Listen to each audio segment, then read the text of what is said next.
Good morning. My name is Shay, and on behalf of First Unitarian Church of Wilmington, Delaware, I welcome you to our online worship service. First Unitarian Church is a welcoming congregation. No matter the color of your skin or the origin of your ethnicity, no matter where you are on your spiritual journey, and no matter whom you love, you are welcome here. Today is the last day of our Stewardship campaign. If you haven't had a chance yet to send in your pledge, we encourage you to do so either online or by mail. And now let us prepare our hearts and minds for worship.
Our call to worship this morning is by the Reverend Gretchen Haley.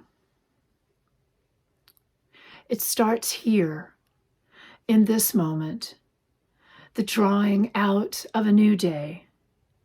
It begins now in the imagination, in this story we weave together, this song we sing, this prayer we bring into being from our hearts to our life, our shared life. It starts here with praise and thanksgiving, forgiveness, and this humble, centering confession that we could be wrong. This promise that we make to keep learning, to keep trying, to keep our sense of humor, to keep close, this knowing that we are all in this together. Come.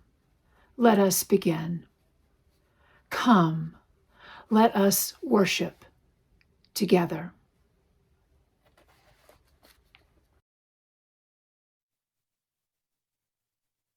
If you have a chalice at home, I invite you to join me by lighting it now. Today's chalice lighting words are from Dillman Baker Sorrells. For holy days on which we recall the old stories, we light the flame. For Passover, which reminds us of the courage and strength of those seeking freedom in the past, we light the flame. For Easter, which reminds us that love is our greatest challenge, we light the flame. For gathering today in this sacred space, we light the flame. For the opportunity to be together as a community, to remember the past, to plan for our future, to be alive in our present.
Please join me in affirming our mission. First Unitarian Church of Wilmington is a beloved community that nourishes minds and spirits, fights injustice, and transforms the world through loving action. Hi, everyone. I'm so happy to be here with you on this spring day. Do you know that this is the week people of the Jewish faith celebrate Passover? Passover lasts for 8 days. A special dinner called a Seder starts Passover off. Seder means order. It is called a Seder because there is a specific order to the meal. There's lots of things that happen during the meal, like blessing wine, washing hands, eating certain food in certain ways, asking questions, telling the Exodus story, washing hands again, blessing matzah, hiding matzah, eating a meal, finding matzah, saying the blessing after the meal, and singing songs. Let me tell you, this is one long meal. Every Seder table has certain things on it. Some of the things on the table are a Seder plate with a lamb or chicken bone, an egg, bitter herbs, haroset, which is apples, walnuts, cinnamon, and sweet wine, and parsley. Also on the table is matzah and salt water. Asking questions is another important part of the Seder. At each Seder, the youngest child asks 4 questions. Why on this night do we only eat matzah? Why on this night do we eat bitter herbs? Why on this night do we dip our food twice? Why on this night do we recline? Want to know something funny? The Seder doesn't usually directly answer the questions. Why do you think that is? Part of the reason the questions aren't answered is that the answers can be found in the Exodus story, a story from the Torah. This story is told during every Seder. Clues can be found on the Seder plate and other items on the table. Let's see if we can find the answers while we listen to the Exodus story and keep in mind the items on the Seder table. A long time ago, there was a king of Egypt called Pharaoh. Pharaoh was scared of anyone who was different from him. He was especially afraid of the Jewish people. So Pharaoh enslaved all the Jewish people. They had to work very hard and build cities and pyramids for him. Since they were slaves, they didn't have enough food to eat or enough time to rest. Moses was one of the Jewish people, even though he was raised by the Pharaoh's daughter. Moses was heartbroken to see how badly his people were treated and how sad and hungry and overworked they were. Moses went to talk to the Pharaoh and said, "Let my people go." But the king of Egypt wouldn't listen to him. "No, no, I won't set your people free," roared Pharaoh. Moses pleaded and pleaded, "Let my people go." But the king of Egypt continued to say, "No, no." Moses cried out, "Be warned, trouble is coming to Egypt if you don't let my people go." Pharaoh thought, "Yeah, right." And boy, was he shocked when all kinds of troubles came to Egypt. Nasty water, frogs everywhere, gnats and flies galore, sores, hailstones, locusts, and darkness. Finally, when the king of Egypt saw that he could not win, he agreed to let the Jewish people go. Moses called all the people together and told them to pack their bags. It was time to leave Egypt. "Hurry," he said, "before Pharaoh changes his mind." The people packed so quickly that they did not have time to let their bread dough rise. Instead, they packed raw dough on their backs, and the sun baked it into hard crackers called matzah. As Moses and his people made their way out of Egypt, Pharaoh changed his mind and chased after them with horses and chariots. When the Jewish people arrived at the Red Sea, they thought that they were trapped.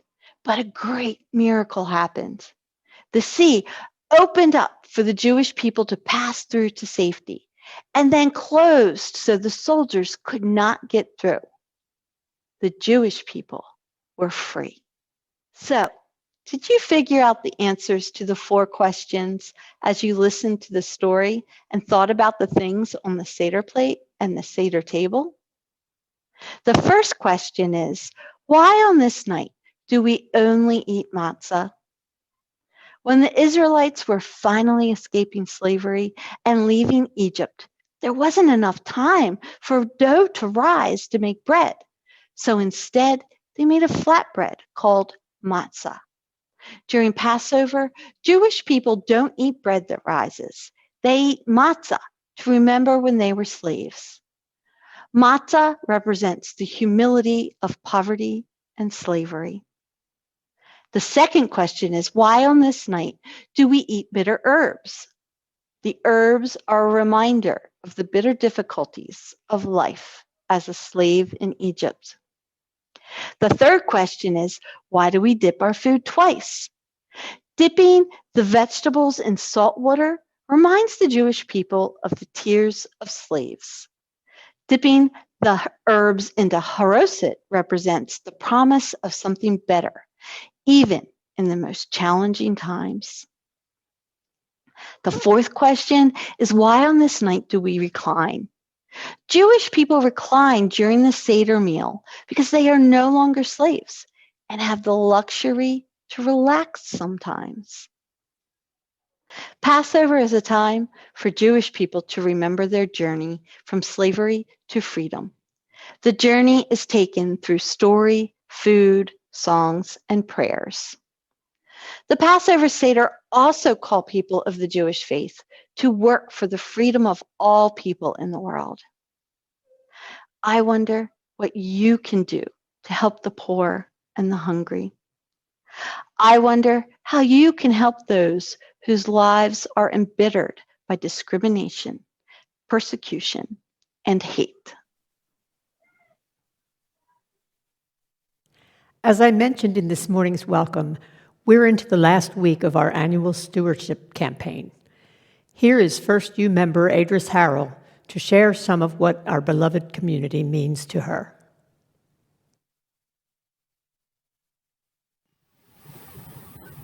Good morning. My name is Edris Harrell, and I am a member of First Unitarian Church. As many of you heard from my husband Dave last week, one primary reason we became members of the church was because we wanted to give our children a spiritual home. But First U quickly became my spiritual home. I started off by taking a class that helped me define what my spiritual world was after years of only knowing what it wasn't. Through teaching religious exploration classes and absorbing sermons that challenged me to think differently or more profoundly about issues, I continued to develop my spirituality. But more importantly to me, First U taught me to recognize my privilege and how to use it to fight for those who are left on the margins of our society. Fighting for and with those whose voices have become historically silenced has become an important part of what it means for me to be on this earth.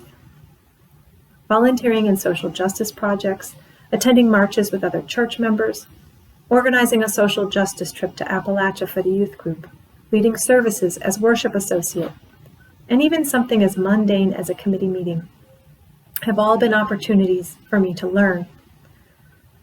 I learned that while advocacy for others is an important spiritual practice, opening up my life experiences to others who are different from me makes my life so much richer. When we remain focused on ourselves and others like us, our worlds are narrow and three-dimensional.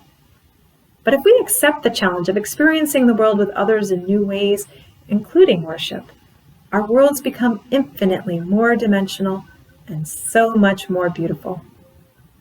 First Unitarian Church is a community that creates experiences and lessons that have expanded my universe in many ways. Your time and efforts on committees, projects, worship services, and discussions provide invaluable contributions to First Unitarian Church and the local area. Your financial contributions are also valuable as they give our community the resources we need to carry out the intangible contributions. Thank you for all that you do and give to First Unitarian Church. Our pledge drive for the upcoming fiscal year is wrapping up. We have been pleased to hear from so many of you, and every pledge is greatly appreciated. During the past year, our church has faced many challenges, and we have worked through many creative solutions to unexpected problems. We have been resilient in the face of pandemic conditions, and we have remained committed to our UU values. As of March 24th, we had a total of 108 pledges on file for a total of $285,000. While we're happy to have received those pledges so far, we have noticed that at the same point in the campaign last year, we had received 157 pledges as compared to the 108 received so far this year. Our stewardship campaign comes to a close today, March 28th. If you have not yet submitted your pledge for next year, please do so as soon as you can. We rely on pledge totals in order to prepare our budget, and we hope that we will be able to meet our goal of $490,000 and be well prepared for a new church year at First U.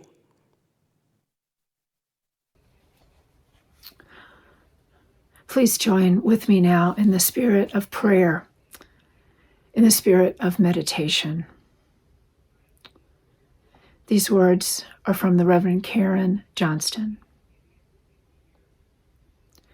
For us this day, a blessing, shaped by our loves and our losses, our sorrows and our joys, our failures and our triumphs.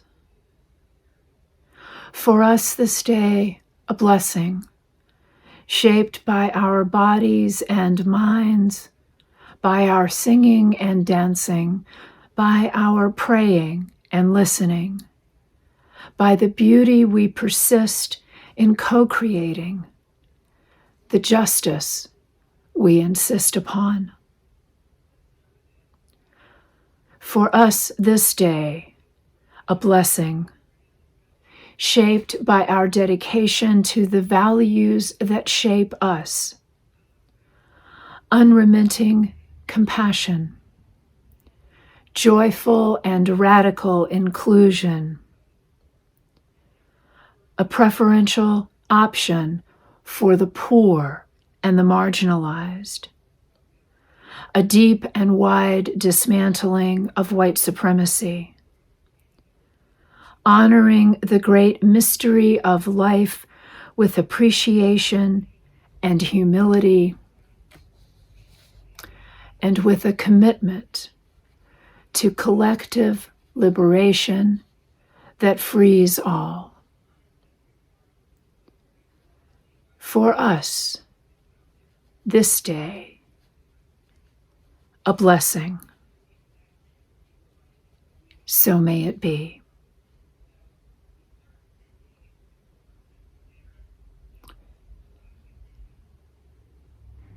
Please join now in moments of shared silence.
There are those whose names we hold close in heart and mind.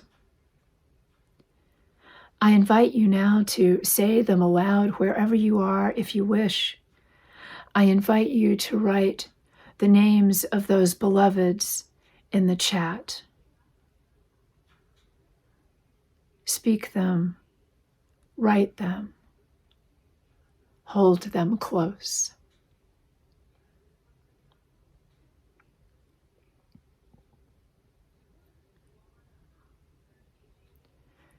May all those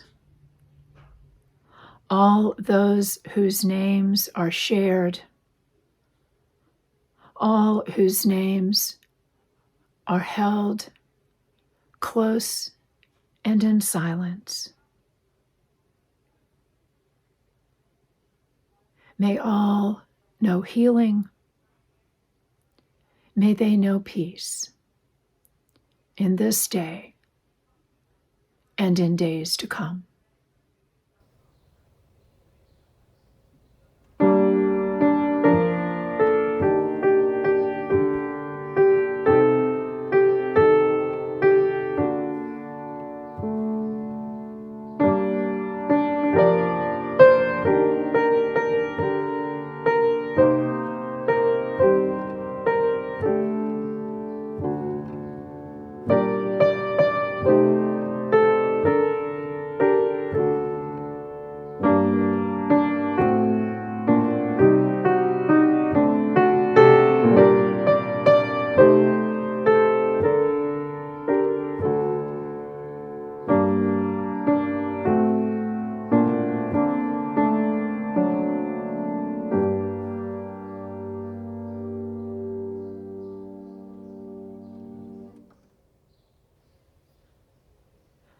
The reading this morning is an excerpt from Passover Remembered by Alla, Renee, Bozarth. Pack nothing. Bring only your determination to serve and your willingness to be free. Don't wait for the bread to rise. Take nourishment for the journey, but eat standing. Be ready to move at a moment's notice. Do not hesitate to leave your old ways behind, fear, silence, submission. Only surrender to the need of the time, to love justice, and walk humbly with your God. Passover began yesterday at sunset, and to all who celebrate, Hag Sameach. Once again, the ancient story of the escape of the Jewish people from slavery is being told, and once again, a song now over 1,000 years old is being sung. In each of its 15 verses, this song, Dayenu, tells of something God has done for the Jewish people. Each verse remembers a milestone on their journey. It tells of moments on their escape. It tells of miracles they encountered along the way. And it tells of the persistent presence of the holy in their lives. Each verse ends with the word Dayenu.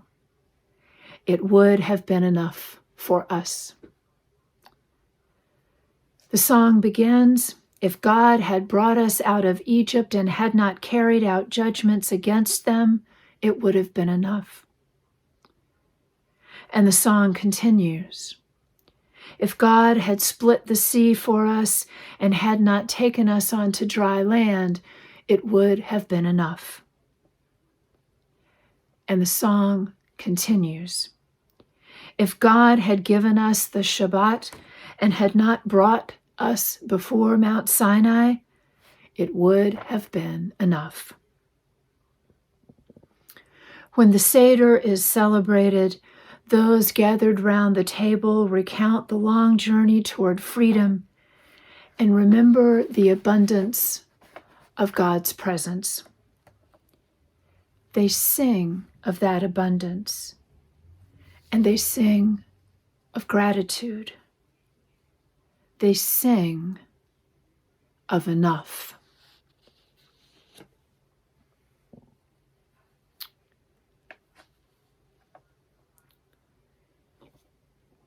Here's another story, another from ancient times, as told by then U.S. Representative Keith Ellison of Minnesota, when he spoke at the Unitarian Universalist Association General Assembly a few years ago.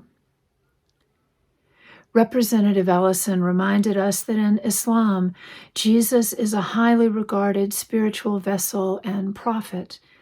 And then he recounted in his own way another ancient story about enough. It went something like this. Jesus was teaching to multitudes one day, and around dinner time he turned to his helpers and said, "So, what do we have for the folks to feed them? What have we got?" They said, "All we've got is a couple of fish and some barley loaves. That's not enough to feed all these people. It's not enough. They've got to go home. We can't help them out. It's time to wrap it up, brother." Jesus didn't argue with them. He started handing out food. There was enough. Now, maybe some people in the crowd noticed there wasn't enough food for everyone, so they went home to their villages and got food to share. Maybe the disciples' perception of scarcity was nothing more than bad information, and there was more food than they understood there to be. Maybe there was an abundance of food. Maybe there was a radical abundance, though what they saw was scarcity. After the people had been fed, there was not just enough. There was more than enough.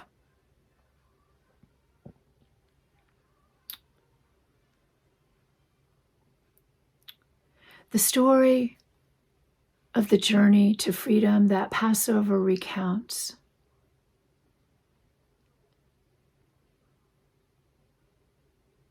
is a powerful reminder for all of us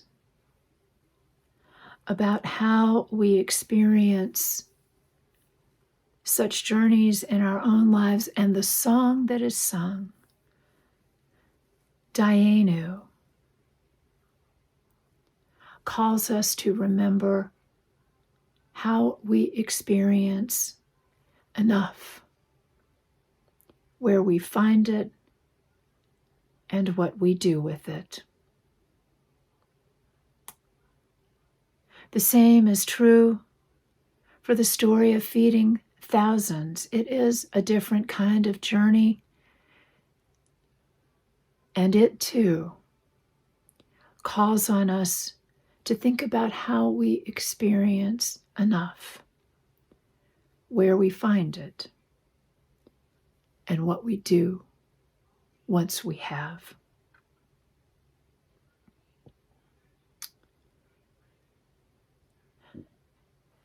And now there's one more thing. This is not a story, but an observation by theologian Walter Brueggemann. Enough is enough. Whether at the level of nations or neighborhoods, he says, the widening gap between scarcity and abundance is polarizing people, making each more suspicious and antagonistic toward the other. The ones with abundance rely on an ideology of scarcity. while the ones suffering from scarcity rely on an ideology of abundance. Scarcity says there is not enough. So hold on to what you have. In fact, don't just hold on to it, hoard it. Put aside more than you need so that if you do need it, it will be there, even if others must do without. Abundance says, appearances notwithstanding, there is enough to go around, so long as each of us takes only what we need. Only what we need.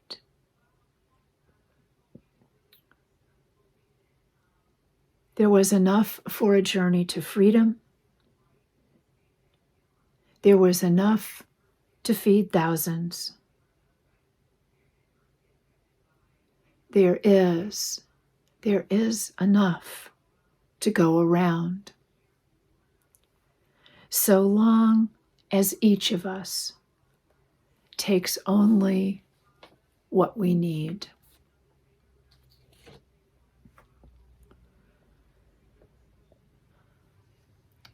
In the excerpt from Passover Remembered, poet Alla Renee Bozarth included these words: only surrender to the need of the time. The need of the time.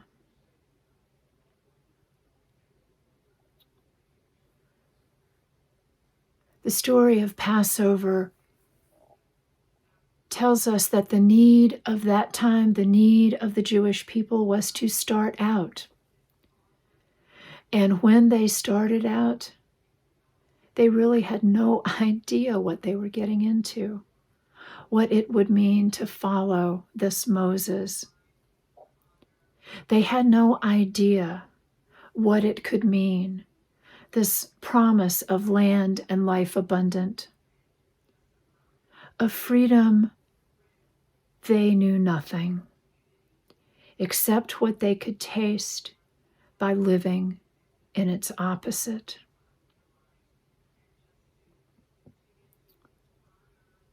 They started out, and it was that journey, a journey that hard and that uncertain,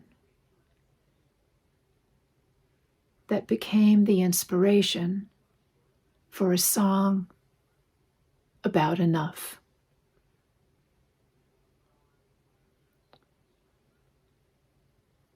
And what about us? What is the need of this time, and where will we go? What enough will be revealed?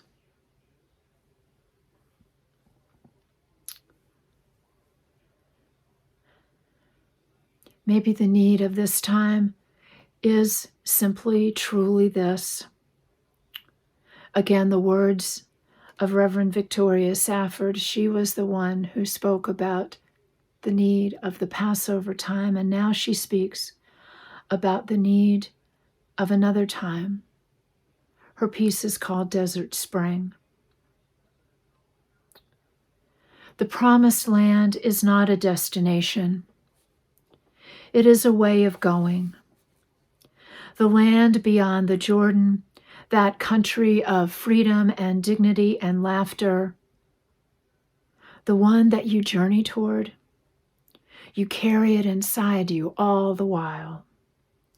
It is planted in your mind and heart already before you even start out, before it even occurs to you that in order to leave that life in Egypt, the intolerable bondage of that life, what you need to do is rise and move forward.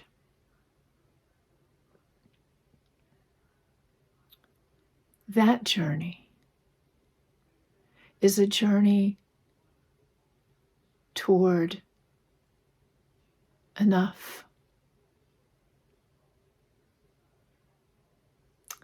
Surrender to the need of the time.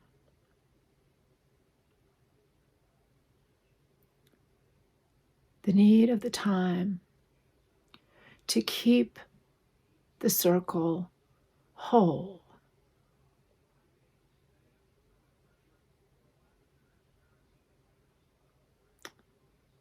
May this journey, may this circle be enough. Circle round for freedom, circle round for peace, for all of us imprisoned, circle for release, circle for the planet, circle for each soul, for the children of our children. Keep the circle whole. Circle round for freedom, circle round for peace,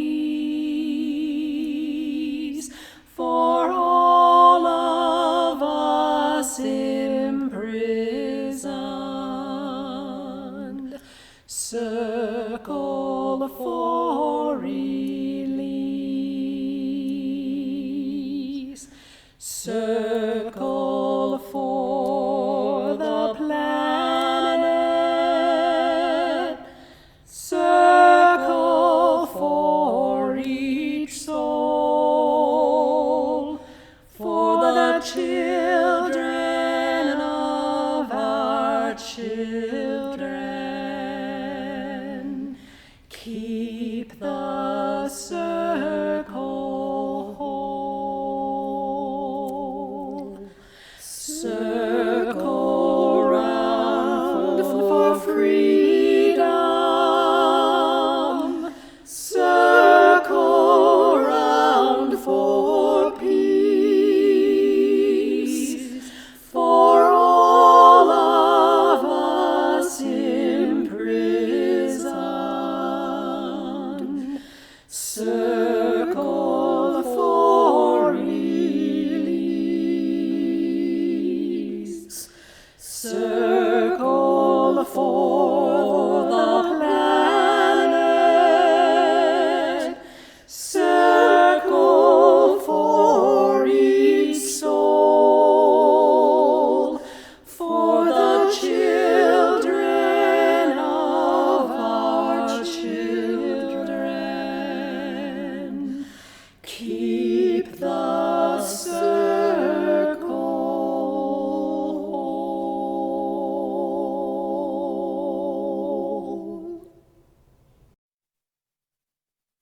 As Edris explained to us, the Stewardship Drive is an important way to support the work of our congregation. But the Sunday collections also add much-needed revenue to our church budget. I'd like to share my thoughts about why I contribute to First U.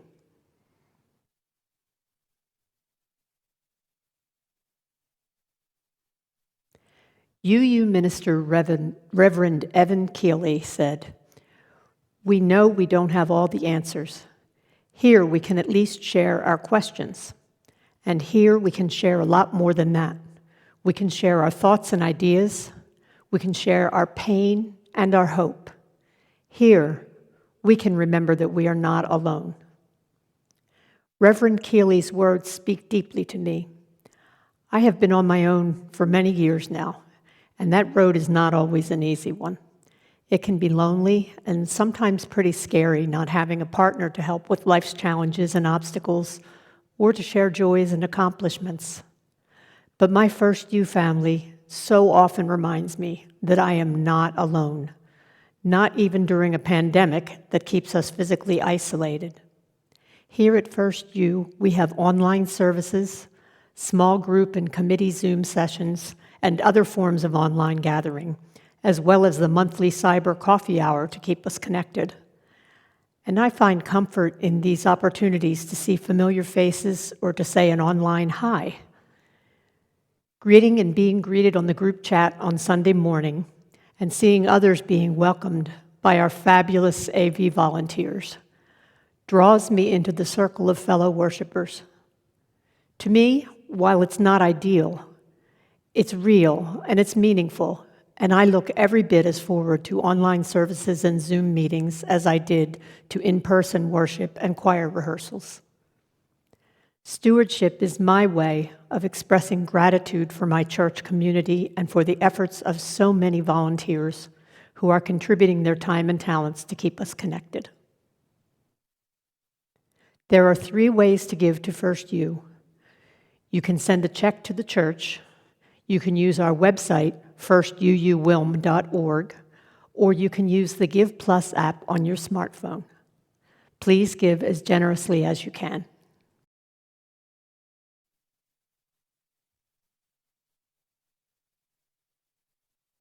And now please join me in dedicating our offering. To the work of this congregation, which is weaving a tapestry of love and action, we dedicate our lives and these our offerings.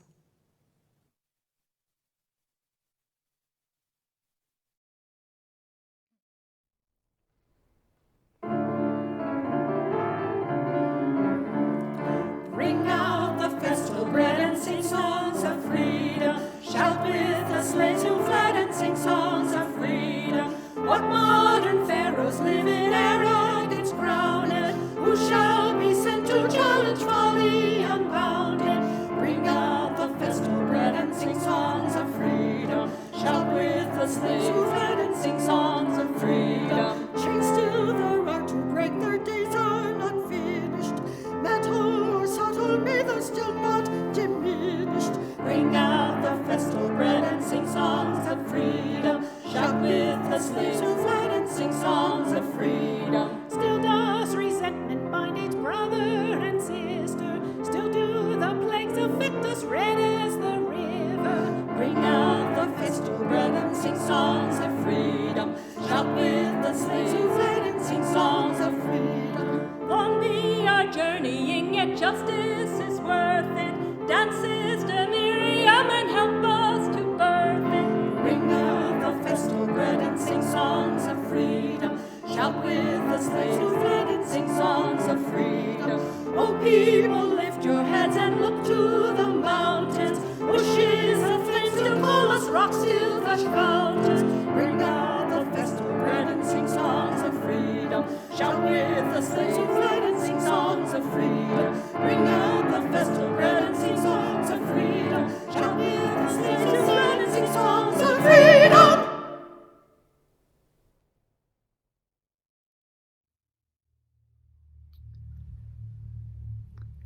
The words of our benediction are by John Mercer from a poem entitled Preparing for a Hike. Imagine your way through the good route and also the other route, the less preferred, the one you'll need when the first proves impassable. Consider what you'll pass through and be ready with the first step to give up control and let the journey unfold on its own, as it most certainly will. Let its accidents become opportunities. Let its challenges become triumphs. Let it enter your heart and inhabit you. Let it sanctify you. Let you and the journey be one, as you most certainly are.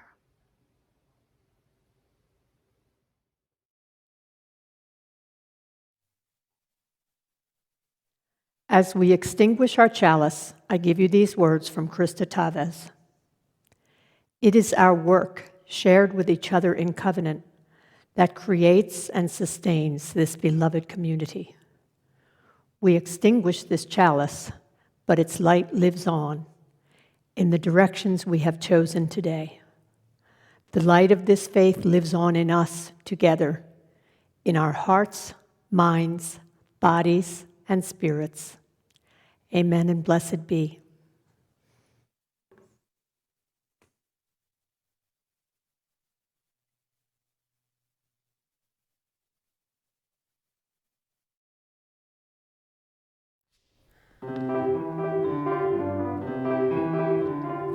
Ilu Hotzianu, mi Mitzrayim, Hotzianu, mi Mitzrayim, Dayenu, Dayenu, Dayenu, Dayenu, Dayenu, Dayenu, Dayenu, Dayenu, Dayenu, Dayenu, Dayenu, Dayenu.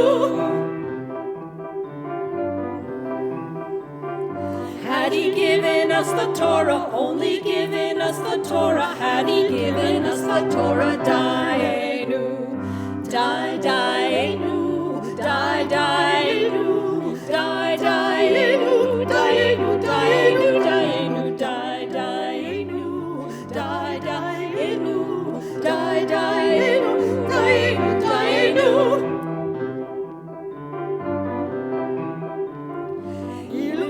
Natan lanu et hashabat Dayenu, Dayenu, Dayenu, Dayenu, Dayenu, Dayenu, Dayenu, Dayenu, Dayenu, Dayenu, Dayenu, Dayenu,